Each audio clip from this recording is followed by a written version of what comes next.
Hey guys, and welcome to another episode of Woman and Synthesizer Reviews. On today's episode, we're taking it back, way back, well, to 2013. That's when Korg introduced their Volca line of synthesizers. Alongside the Volca Bass and Volca Beats module, the Volca Keys stood out to me as a beacon of what could be. A 3-oscillator polysynth with a price tag of less than $200 was astonishing to me. It's finally my turn to see if these keys can cut it, so without further ado, let's jump into it. This is the Korg Volca Keys. The Korg Volca Keys is a 3-voice, 3-oscillator synthesizer, and whilst this synth is polyphonic, it's actually paraphonic, meaning the notes are not individually controlled and thus share a single voltage-controlled filter and amplifier. The oscillator can either be sawtooth or square wave, but the oscillator waveform is based on the voicing you choose. Poly, unison, octave, and fifth modes utilize sawtooth wave, whilst unison ring and poly ring utilize the square wave.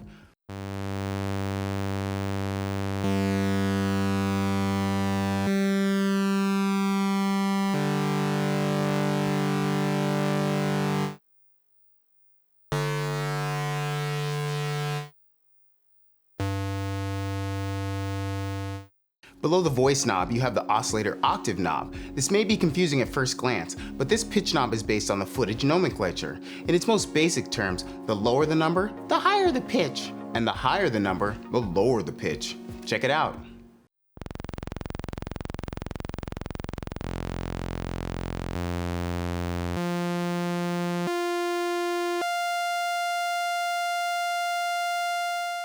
Staying in the oscillator section, we have the D2 knob. This sets the pitch shift of each of the VCOs. Let's check it out.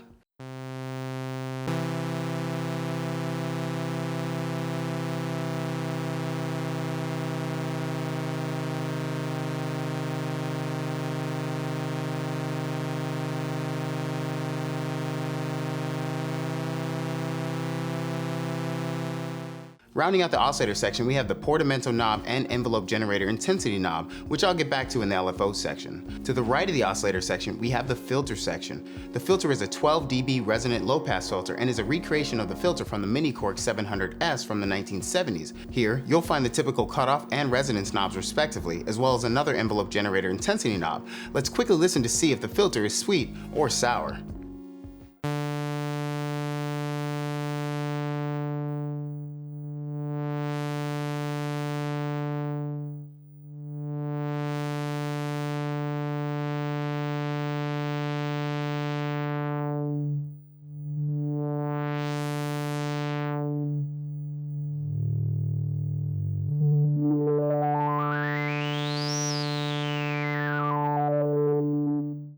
Sounds pretty darn good to me.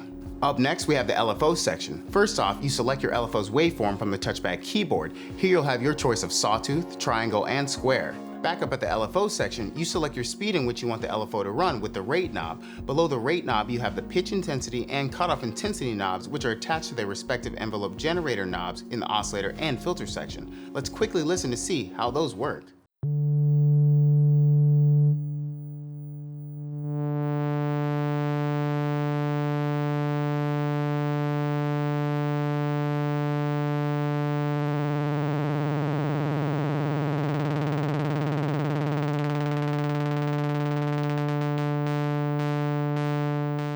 Last up in the shaping section, we've got the envelope generator with its respective attack, decay release, and sustain knob. It's very basic, but it gets the job done. Moving across the top of the vocal keys, you have the power button as well as a 9-volt wall adapter input.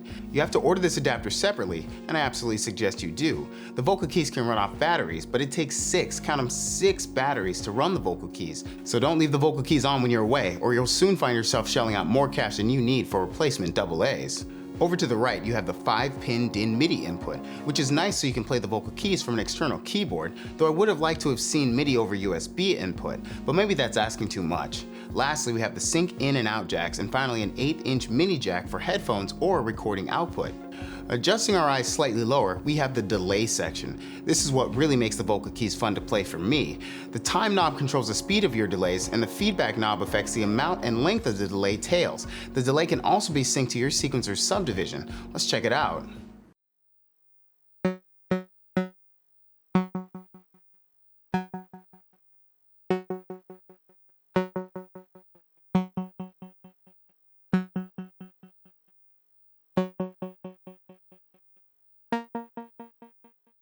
To the right of the delay section, you have the tempo knob for adjusting your sequence's speeds and the volume knob that adjusts the headphone output level.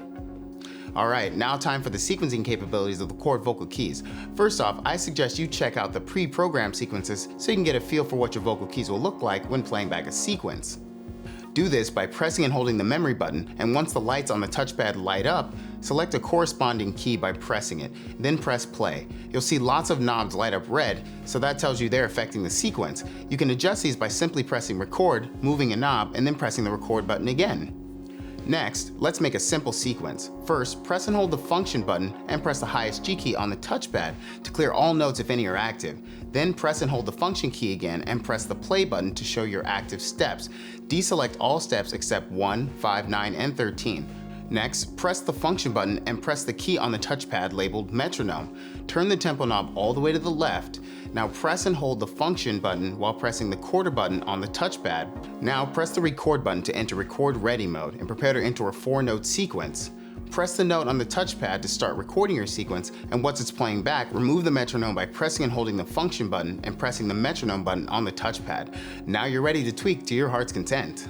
Finally, you can sync 2 or more vocals together by using the sync in and out jacks. Just connect the vocal that you want to be the master's out jack to the in jack of the vocal that you want to be the slave and press play. It's just that easy. And with that being said, I give the Korg Volca Keys my final score of 7 misplayed notes, because it's always a touchpad keyboard's fault, out of 10. So, can the Korg Volca Keys cut it? Well, that's a tough question. For the price, it's a no-brainer to the casual synth enthusiast, but for someone looking to gain entry into the analog world on the cheap, can this really be a replacement? Most definitely not. For one, 3 voices is generous, but limiting. The addition of just 1 more voice would have done wonders for my time with the Volca Keys. Hats off to Korg for all they gave us, offering the less knowledgeable novice knob twiddler the keys to the polysynth kingdom. All that said, this Korg Volca is fun, and for the price, its sound quality is second to none. And while its sequencer may come off as convoluted to some, I have yet to truly make up my mind, for in my Volca collection, there can only be one. Hey guys, and thanks again for watching. Remember, if you like this kind of content, be sure to smash that like button and subscribe. Be sure to follow me on Instagram and Twitter so you stay up to date on all things synth related. Thanks again for watching, and I'll see you guys in the next one.